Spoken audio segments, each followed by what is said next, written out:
तो दोस्तों आज हम बात करने वाले हैं वैन हेल्सिंग सीजन 1 के पार्ट 2 पर, जिसमें मैं कवर करने वाला हूँ एपिसोड 8 से लेके एपिसोड 13 तक की कहानी। तो दोस्तों ये पार्ट 2 वीडियो है, तो जिन लोगों ने अभी तक से वैन हेल्सिंग एक्सप्लेनेशन का पार्ट 1 अभी तक से मेरे चैनल पर नहीं देखा है तो उसे आप पहले देख ले, वरना आपको ये वीडियो समझ में नहीं आएगी। पार्ट 1 की लिंक आपको ऊपर आई बटन में एंड डिस्क्रिप्शन में सबसे ऊपर मिल जाएगी। ऑल्सो गाइज, अगर आप इस चैनल पर न्यू है तो चैनल को सब्सक्राइब करके बेल आइकॉन ऑल पर कर देना, ताकि आपको ऐसी इंटरेस्टिंग वीडियोस की नोटिफिकेशन मिलती रहे। तो अब बिना देर किए चलते हैं सीधा वीडियो की तरफ। अब गाइज एपिसोड 8 की शुरुआत होती है, जहाँ पर हम शीमा को देखते हैं, जो कि कहाँ होती है उसे खुद भी नहीं पता होता। जिसके बाद वो वहाँ से बाहर निकलने के लिए रास्ता ढूंढने लगती है। तभी वहाँ पर ड्रैकुला आ जाती है, जो कि उससे उसके लिए काम करने के लिए कहती है, मगर शीमा जो है वो ड्रैकुला के साथ काम करने से मना कर देती है। तो ये जो ड्रैकुला थी वो शीमा को मारने की धमकी देती है, जिस वजह से शीमा ना चाहते हुए भी मान जाती है। उसके बाद ये जो ड्रैकुला थी वो शीमा को एक कमरे में ले जाती है, जहाँ पर शीमा की ही तरह एक इंसान को बंदी बनाकर रखा हुआ था।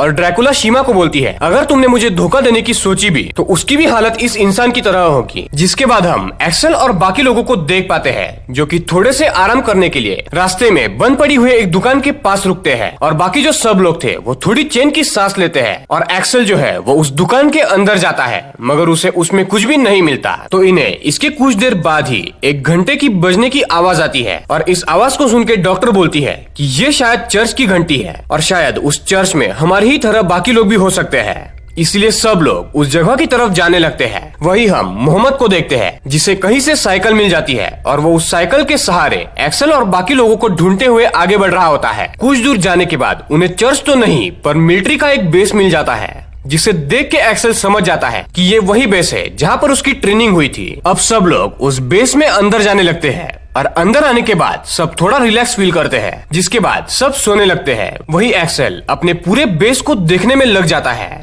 जिसके बाद वो सबके पास वापस आता है और सबको बोलता है कि हमें यहाँ से चलना होगा। जिसपे वेनेसा इस जगह को छोड़कर जाने से मना करने लगती है, मगर एक्सेल बताता है कि इस जगह में कई सारे दरवाजे और खिड़कियां हैं, और वैम्पायर्स कहीं से भी इस जगह पर आ सकते हैं और हमें आराम से मार सकते हैं। जिसके बाद सब लोग उस जगह से जाने लगते हैं। वही डॉक्टर की नजर एक दरवाजे पे लिखे हुए नाम पर पड़ती है, जो कि उसके वही दोस्त का नाम था, जिस दोस्त के साथ शुरुआत में डॉक्टर ने बात की थी, वो भी वेनेसा के बारे में। तो डॉक्टर उस कमरे में जाती है और कुछ काम की चीजें ढूंढने लगती है। तभी उसको वेनेसा की फाइल मिल जाती है, मगर वो फाइल अंदर से पूरी खाली होती है। तभी वहाँ पर सुजन आती है और दोनों को चलने को कहती है। उसके बाद कुछ देर आगे चलने के बाद वेनेसा और एक्सेल में वापस से बहस हो जाती है, वो भी इस जगह को छोड़कर जाने के मामले से। पर एक्सेल इसकी बात ना सुन के सबको एक गाड़ी की तरफ जाने के लिए कहता है। इधर हम मोहम्मद को देखते हैं, जहाँ पे उसकी साइकिल खराब हो जाती है।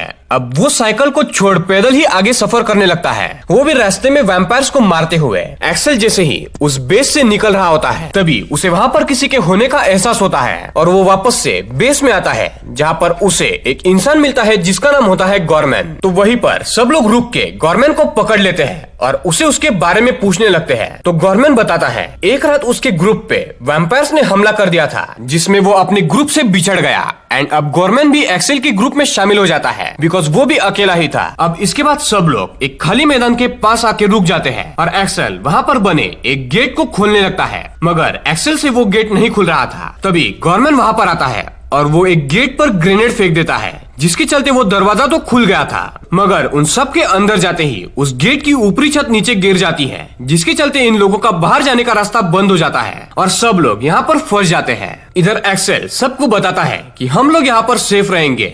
जिसके बाद उन्हें काफी दिनों बाद खाना दिखता है, और वो सब लोग भूखे भेड़ियों की तरह खाने पर टूट पड़ते हैं। वही जॉन को शराब दिखती है और वो शराब को पीने लगता है, और उसे पीने के बाद वो अपने आपे से बाहर हो जाता है और सुजन के साथ बदतमीजी करने लगता है। जिसके बाद सब लोग जॉन के हाथ पैर बांध देते हैं, मगर रस्सी को खोल के भी वो सुजन को जान से मारने की कोशिश करता है। और ये देख के वेनेसा सुजन को बचाने के लिए जॉन को जान से मार देती है। और इसी के साथ साथ एपिसोड 8 यहाँ पर एंड होता है। और गाइस यहाँ पर हमने देखा कि कैसे इनका एक ग्रुप का मेंबर जो जॉन था वो अब मर चुका है। एपिसोड 9 के शुरुआत में हम वेनेसा को देखते हैं, जो कि जॉन की लाश को एक पन्नी में पैक करके वहां से हटाने की कोशिश कर रही होती है। तभी वहां पर एक्सेल और फ्लैश आ जाते हैं, जिसके बाद वो दोनों जॉन की बॉडी को लेके एक कमरे में ले जाते हैं, वो भी फेंकने के लिए। मगर उन्हें वहां पर और भी कई सारी लाशें मिलती है, जो कि बड़ी अजीब लग रही थी। इसके बाद हम मोहम्मद को देखते हैं, जो कि एक्सेल और बाकी की तलाश में आगे बढ़ रहा होता है। तभी उसे एक लड़की दिखती है जो कि जंगल में भाग रही थी। मोहम्मद उसकी मदद के लिए उसके पीछे जाता है और एक पेड़ के पीछे से छुप के वो उससे देखने लगता है, जिसके बाद वो लड़की मोहम्मद को देख लेती है। जिसके बाद मोहम्मद उसे अपना नाम बताता है। वही वो लड़की भी अपना नाम एमा बताती है। जिसके बाद वो मोहम्मद को कुछ खाने के लिए देती है। तभी वहाँ पर कुछ वैम्पायर्स आ जाते हैं और दोनों वहाँ से भाग जाते हैं। वही हम पहली बार टाका को देखते हैं, जिसको डिमिट्री ढूंढ रहा होता है। तभी उसके पास हम शीमा को आते हुए देखते हैं, जो कि टाका से झूठ बोलती है कि मुझे ड्रैकुला ने पकड़ लिया है और काफी टॉर्चर भी किया है, मगर मैं किसी तरह वहाँ से भागने में कामयाब हो गई। और टाका भी शीमा की बातों पे विश्वास कर लेता है और उसे अपने गैंग में रखने के लिए मान जाता है। इधर एक्सेल उनमें से एक लाश डॉक्टर के पास लेके आता है और डॉक्टर उस लाश की जांच करने लगती है। वही इधर वेनेसा और एक्सेल के बीच में जॉन को लेके बहस चालू होती है। जिसके बाद वो दोनों एक ऐसी जगह पर जा पहुंचते हैं जो कि एक्सेल के लिए बिल्कुल अनजान होती है। जिसके बाद एक्सेल उस जगह में और भी अंदर जाने लगता है। तभी वहाँ पर एक वैम्पायर आ जाता है, जिसे देख के दोनों भी डर जाते हैं, मगर एक्सेल उस वैम्पायर पे शूट करके उसे वहाँ से भगा देता है। जिसके बाद वो डॉक्टर के पास आता है ये बात बताने के लिए, मगर वो डॉक्टर को अपने कमरे में बेहोश पाता है। जिसके बाद वो गेट को तोड़ने की कोशिश करने लगता है, मगर तब तक डॉक्टर को होश आ चुका था और वो खुद ही गेट भी खोल देती है। इसके बाद वो सबको इस बंकर से दूर चलने के लिए कहता है। उन सारे इंसानों की मौत असल में रेडिएशन की वजह से हुई थी और डॉक्टर कहती है कि अगर यहाँ से जल्दी नहीं निकले तो इन लोगों की जैसे हम भी मारे जाएंगे और हम लोगों के पास सिर्फ एक ही दिन है। जिसके बाद वेनेसा बोलती है कि हमें ऊपर जाने के लिए कई फीट खोदना पड़ेगा। और ये सुन के अगेन वेनेसा एंड एक्सेल में फिर से बहस शुरू हो जाती है और इनकी बातें सुन के सैम इनको बोलता है कि कोई और रास्ता ढूंढो।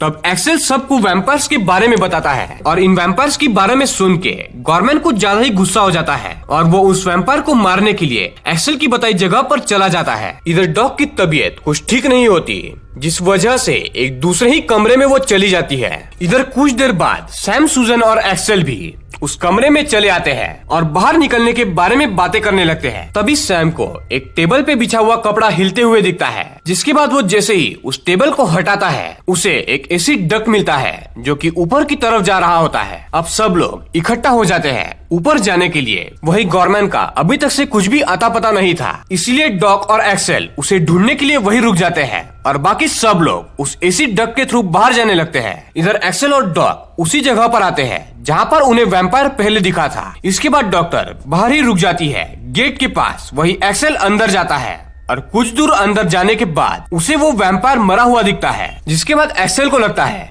कि गवर्नमेंट ने ही इसे मारा होगा, तो वो वापस से बाहर जाने लगता है, मगर तभी गवर्नमेंट उस पे हमला कर देता है जो कि अब वैम्पायर में तब्दील हो चुका था। मगर एक्सेल उसे किसी तरह मार के वहाँ से बाहर निकलने ही वाला होता है, पर तभी गवर्नमेंट फिर से आके एक्सेल को पकड़ लेता है। ये देख के डॉग डर जाती है और वो दोनों को वहीं पर छोड़ के ऊपर भाग जाती है। इधर सब लोग इसी डक के थ्रू बाहर आ चुके थे और बस गाड़ी में बैठ के निकलने ही वाले थे। तभी डॉक्टर भी ऊपर आ जाती है और वो वेनेसा को बताती है कि गवर्नमेंट भी वैम्पायर में तब्दील हो चुका है और एक्सेल को भी उसने इन्फेक्टेड कर दिया है। ये सुनने के बाद वेनेसा एक्सेल को बचाने के लिए नीचे जाने लगती है, मगर डॉग उसे कहती है कि शायद एक्सेल अब तक मर चुका होगा। इस बात को सुनने के बाद सब लोग काफी दुखी हो जाते हैं और वहाँ से जाने लगते हैं। वही कुछ दूर आगे जाने के बाद उनके गाड़ी का फ्यूल भी खत्म हो जाता है और इसके आगे का सफर उन्हें पैदल ही तय करना था। तो अब इनका आगे क्या होगा ये तो हमें अगले एपिसोड में ही पता चलेगा।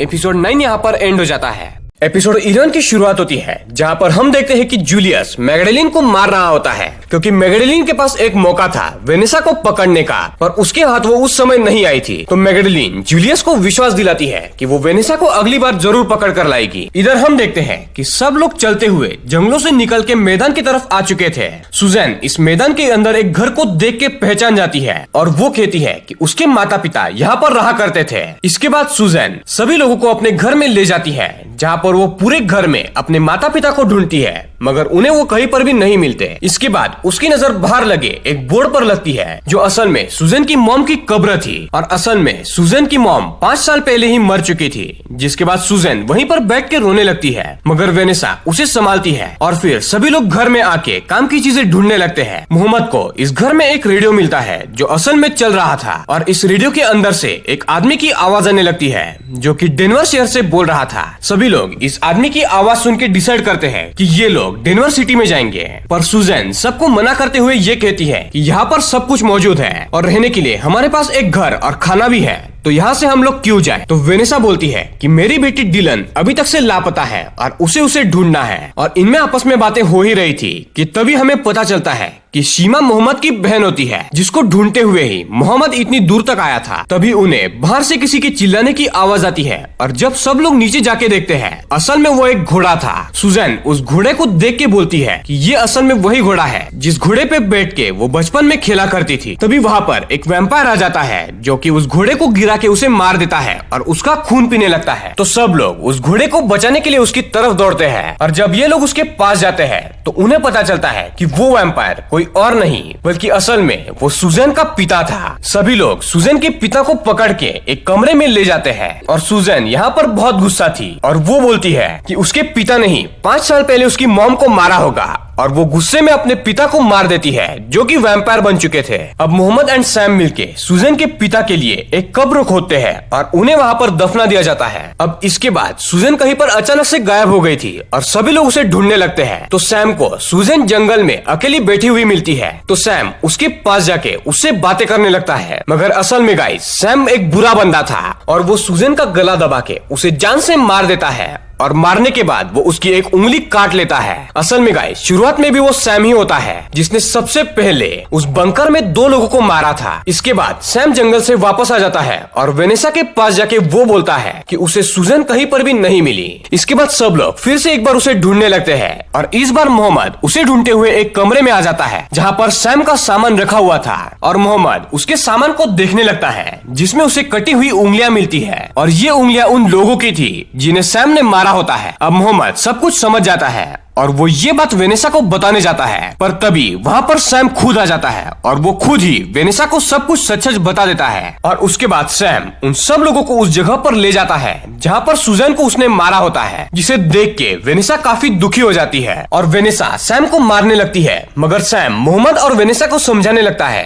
कि उसने सुजैन को इसलिए मारा क्योंकि वो कमजोर थी और आगे जाके उसे मरना ही था। मगर मोहम्मद और वेनेसा उसकी एक भी बात नहीं सुनते और उसे मारने लगते हैं। वेनेसा जाते जाते सैम के पैर को काट लेती है और दोनों सैम को वहीं पर छोड़ के वहाँ से चले जाते हैं। इधर हम डिमिट्री को देखते हैं जो कि ड्रैकुला के ऊपर काफी गुस्सा होता है क्योंकि उसने अभी तक वेनेसा को नहीं पकड़ा था। तब ड्रैकुला बताती है कि हम काफी जल्दी वेनेसा को पकड़ लेंगे और ड्रैकुला आगे ये भी बोलती है कि जैसे ही हम वेनेसा का खून पिएंगे हम लोग दिन में भी बाहर जा सकेंगे, वो भी खुलेआम सूरज में। और ये सुन के डिमिट्री ड्रैकुला को आखिरी मौका देता है वेनेसा को ढूंढने का, वरना वो ड्रैकुला को मारने वाला था। इधर हम देखते हैं कि सैम के पास एक वैम्पायर आ जाता है जो कि सैम को इन्फेक्टेड कर देता है और अब सैम भी एक वैम्पायर में तब्दील हो चुका था और अब उसका कटा हुआ पैर भी वैम्पायर बनने के बाद काम करने लगता है, जिसके बाद वो मोहम्मद और वेनेसा को मारने के लिए उनका पीछा करने लगता है। और इसी के साथ साथ गाइस एपिसोड 11 यहाँ पर एंड होता है।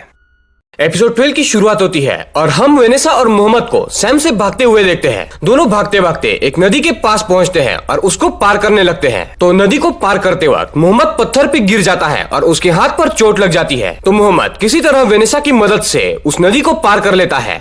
अब नदी के उस पार सैम तो आ चुका था, मगर सैम एक वैम्पायर था एंड वैम्पायर्स पानी में जाने से डरते थे और इस बात का फायदा उठा के मोहम्मद एंड वेनेसा जंगल में भागने लगते हैं और वो भागते भागते एक घर तक पहुंचते हैं जहां पर मोहम्मद को उस जगह का मैप मिल जाता है, जिसकी मदद से वो वेनेसा को आगे जाने का रास्ता बताता है और उसके बाद ये दोनों वहाँ पर उसी घर में सोने चले जाते हैं। इधर हम मैगडलिन को देख पाते हैं जो कि जूलियस के पास आई थी, जहाँ पर वो जूलियस को वेनेसा की एक और खासियत के बारे में बताती है और मैगडलिन के हिसाब से वेनेसा में एक ऐसी पावर थी जिससे वो वैम्पायर्स को ह्यूमन में बदल सकती थी। इसके बाद जूलियस काफी गुस्से में आ जाता है और वो मैगडलिन को मार देता है और उस जगह पे जहाँ पर फ्लैश रह रहा था पूरी जगह में वो आग लगाने का फरमान सुना देता है। मगर हम देखते हैं कि उस जगह पर रहने वाले सभी लोग पहले से ही उस जगह से भाग चुके थे। यहाँ दूसरी तरफ वेनेसा मोहम्मद को समझाती है कि हम दोनों के रास्ते अलग अलग हैं और इसलिए हमें अलग अलग रास्ते जाना चाहिए। मगर मोहम्मद वेनेसा को समझाता है कि अगर हम लोग अलग हुए तो हम दोनों मारे जाएंगे। जिसके बाद वेनेसा मोहम्मद के साथ पहले उसकी बहन शीमा को बचाने जाएगी और उसके बाद वो अपनी बेटी डिलन को ढूंढेगी, ऐसा तय होता है। और अब ये दोनों उस जगह से आगे बढ़ने के लिए निकल पड़ते हैं। वही इधर जूलियस के पास डिमिट्री का एक आदमी जाता है और उसे बताता है कि डिमिट्री ने उसे अपने महल में बुलाया है। इस बात से जूलियस काफी घबरा जाता है और वो जानता है कि अगर वो डिमिट्री के महल में गया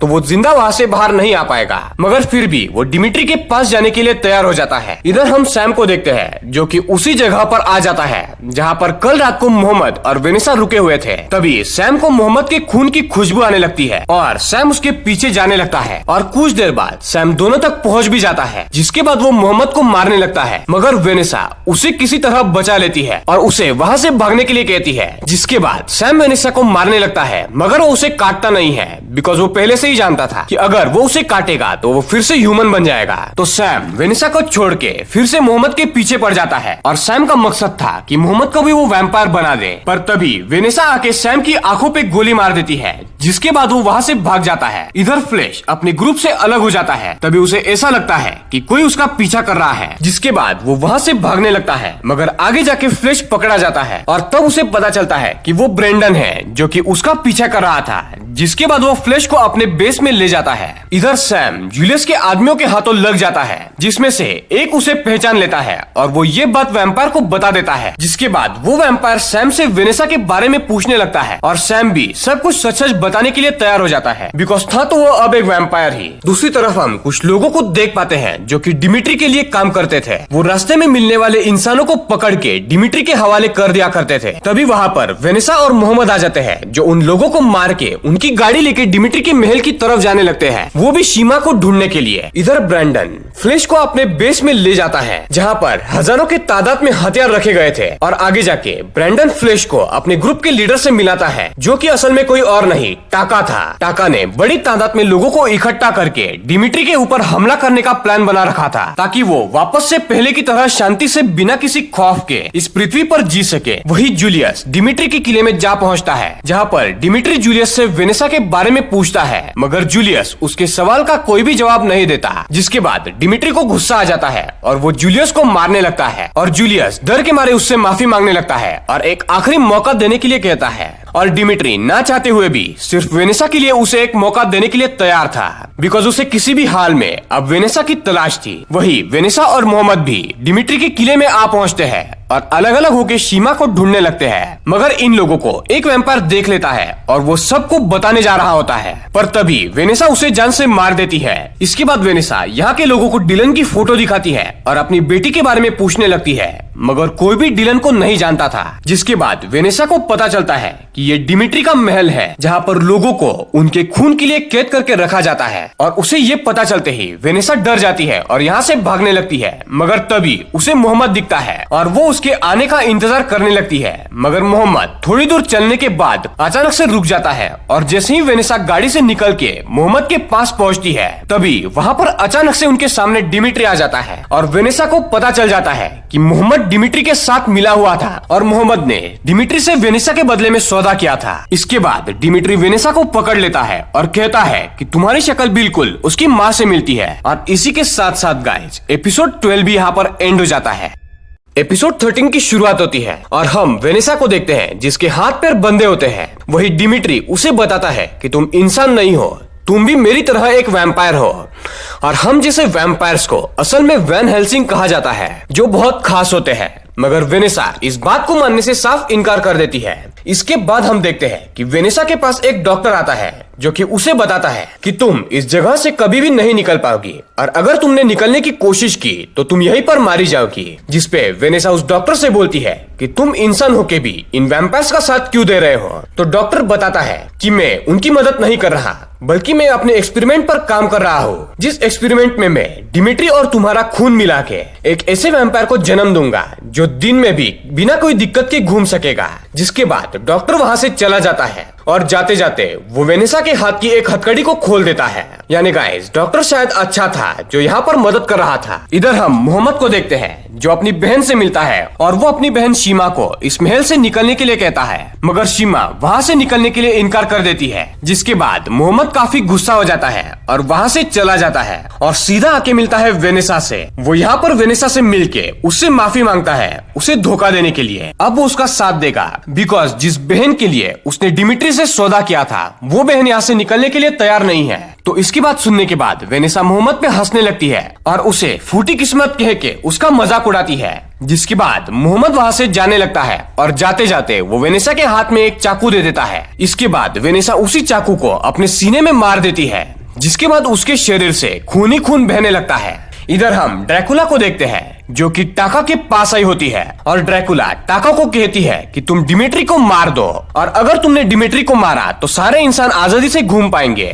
तो टाका जो है वो तैयार हो जाता है। जिसके बाद ड्रैकुला टाका को बताती है कि कल सबसे बढ़िया समय होगा महल पर हमला करने के लिए। इसके बाद हम देखते हैं कि मोहम्मद अपना और शीमा का सामान पैक कर रहा होता है। तभी वहाँ पर शीमा आ जाती है, जिसके बाद शीमा इस जगह से जाने से फिर से मना कर देती है, मगर इस बार मोहम्मद जबरदस्ती ही सही उसे यहाँ से निकालने के लिए मना लेता है। तभी शीमा ना चाहती हुई भी अपने भाई को मार के बेहोश कर देती है और शीमा ये इसलिए कर रही थी बिकॉज वो ड्रैकुला से डरी हुई थी कि कहीं ड्रैकुला उसे ना मार दे। इधर वेनेसा को अब पूरी तरीके से होश आ जाता है और उसके शरीर पर जो जख्म थी वो भी पूरी तरीके से ठीक हो गई थी। तभी वहाँ पर उसे खून दिखता है, जिसके बाद वो उसे पीने लगती है और उसके अंदर काफी ताकत सी आ जाती है। वही टाका सब लोगों को डिमिट्री पे हमला करने के लिए अपने सेना के साथ तैयार होता है और वो सबको विश्वास दिला देता है कि ये हमारी आखिरी जंग होगी। इसके बाद हम सब पहले की तरह जी सकेंगे और टाका की बात सुन के सब लोग उसका साथ देने के लिए तैयार थे। इधर डॉक्टर डिमिट्री और ड्रैकुला वेनेसा के पास आए हुए थे उसकी तबीयत कैसी है ये पूछने के लिए, जहाँ पे मौका पाते ही वेनेसा डॉक्टर को मार देती है और डिमिट्री को काफी जख्मी कर देती है। और इसके बाद खुद वेनेसा भी अपने आप को वैन हेल्सिंग बताती है। डिमिट्री यहाँ से जान बचा के तो भाग जाता है, मगर ड्रैकुला और वेनेसा की लड़ाई शुरू हो जाती है और इस फाइट में वेनेसा आसानी से ड्रैकुला को हरा देती है। मगर तभी टाका और उसके साथी महल पर हमला कर देते हैं, जिसका फायदा उठा के ड्रैकुला वहाँ से भाग जाती है। इधर टाका डिमिट्री तक पहुँच जाता है और उसे मारने ही वाला होता है, मगर डिमिट्री टाका से एक ही सवाल करता है कि तुम्हें यहाँ पर किसने आने के लिए कहा। तब टाका कहता है कि ये उसने सिर्फ ड्रैकुला के कहने पर किया है। तो ये सुन के डिमिट्री जोर जोर से हंसने लगता है और उसे बोलता है कि तुम ड्रैकुला को मेरी ओर से मार दो और इसके बदले में जो कुछ भी तुम चाहोगे मैं तुम्हें दूंगा, चाहे वो आजादी ही क्यों ना हो। और टाका डिमिट्री की बातों में आ जाता है, मगर तभी वहाँ पर ब्रेंडन भी आ जाता है और वो डिमिट्री को मारने के लिए कहता है, मगर टाका ब्रेंडन को ही जान से मार देता है बिकॉज वो अब डिमिट्री की बातों में आ चुका था और एक तरीके से बोला जाए तो वो अब डिमिट्री के लिए काम करने लगा था। इधर हम वापस से एक्सेल को देख पाते हैं जो कि अब वैम्पायर में बदल चुका है और वो भी किसी तरह उस बंकर से बाहर निकल जाता है। इधर वेनेसा ड्रैकुला को एक कमरे में जाता हुआ देखती है और उसे मारने के लिए वो जैसे ही उस कमरे में जाती है वो देखती है कि ड्रैकुला के पास उसकी बेटी डिलन होती है। यानी कि गाइस इस ड्रैकुला ने वेनेसा की बेटी डिलन को कब से कैद रखा था और अब वेनेसा इस ड्रैकुला को मार भी नहीं सकती थी, जिसके चलते वो बच जाती है। और इसी के साथ साथ गाइस एक सस्पेंस के साथ एपिसोड 13 और सीजन 1 यहाँ पर एंड हो जाता है। यानी कि गाइस अब आगे क्या होगा ये देखने के लिए तो हमें सीजन 2 देखना पड़ेगा और सीजन 2 में तो और भी ज्यादा एक्शन होने वाला है। और यहाँ पर गाइस सीजन 2 में बहुत सारे सवाल है कि क्या वेनेसा अपनी बेटी डिलन को बचा पाएगी या नहीं, क्या मोहम्मद और उसकी बहन शीमा वहां से निकल पाएंगे या नहीं, या फिर एक्सेल जो अब वैम्पायर बन चुका है वो वापस से नॉर्मल इंसान बनेगा या नहीं और वो वापस से वेनेसा के साथ जुड़ पाएगा या नहीं। तो ये सारे सवालों के जवाब जानने के लिए हमें तो गाइस सीजन 2 देखना पड़ेगा और गाइस सीजन 2 की भी एक्सप्लेनेशन मैं जल्दी से जल्दी लेकर आऊंगा। और अगर आपको सीजन 2 जल्दी से जल्दी देखना है तो नीचे एक कमेंट कर दे और इस वीडियो को ज्यादा से ज्यादा शेयर करें। अगर इस वीडियो पर अच्छा रिस्पांस मिलता है तो मैं जल्दी से जल्दी सीजन 2 लेकर आऊंगा। ऑल्सो गाइज इस वीडियो को लाइक करना ना भूले और अगर आप इस चैनल पर न्यू है तो चैनल को सब्सक्राइब करके बेल आइकन ऑल पर कर देना। तो दोस्तों मिलते हैं ऐसी किसी अगली इंटरेस्टिंग वीडियो में, तब तक के लिए पीस आउट।